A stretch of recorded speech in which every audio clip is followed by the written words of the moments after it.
ఒక చిన్న గ్రామంలో రామయ్య అనే ఒక పిసినారి ఉండేవాడు. అతనికి చాలా డబ్బు, భూములు ఉన్నా ఒక్క రూపాయి ఖర్చు చేయడానికి కూడా ఇష్టపడేవాడు కాదు. అతను తినే ఆహారం కూడా చాలా తక్కువ.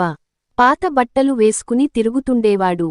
గ్రామంలోని వాళ్లు అతన్ని చూసి, ఇంత డబ్బు ఉన్నా ఉపయోగం ఏంటి అని మాట్లాడుకునేవారు. ఒక రోజు గ్రామానికి ఒక వృద్ధుడు వచ్చాడు. అతనికి ఆకలిగా ఉండడంతో రామయ్య ఇంటి దగ్గరకు వెళ్లి కొంచెం భోజనం అడిగాడు. కాని రామయ్య, నాకే సరిపోదు, నీకు ఎలా ఇస్తాను అని పంపించాడు. ఆ వృద్ధుడు నిరాశగా వెళ్ళిపోయాడు. కొన్ని రోజులకు రామయ్యకి ఒక ఆలోచన వచ్చింది. నా దగ్గర ఉన్న డబ్బు ఎవరికీ తెలియకూడదు అని భావించి, తన బంగారం అంతా ఒక మట్టి కుండలో పెట్టి, తన ఇంటి వెనుక నేలలో దాచేశాడు. ప్రతిరోజు రాత్రి ఆ కుండను తీసి చూసి మళ్లీ దాచేవాడు.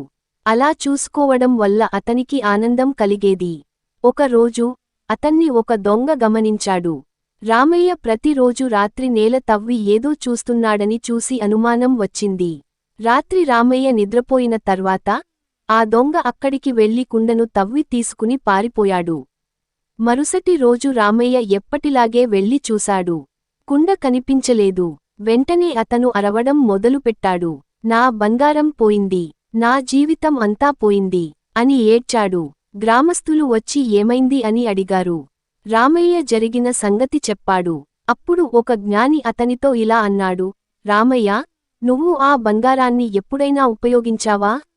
రామయ్య, లేదు అన్నాడు. అయితే అది ఉన్నా లేకపోయినా ఒకటే కదా. నువ్వు దానిని ఉపయోగించలేదు, ఇతరులకు సహాయం చేయలేదు. కనీసం ఒక రాయి పెట్టుకుని దాన్ని బంగారం అని ఊహించుకో, నీకు అదే ఆనందం ఉంటుంది అన్నాడు. జ్ఞాని మాటలు విన్న రామయ్య తన తప్పు గ్రహించాడు.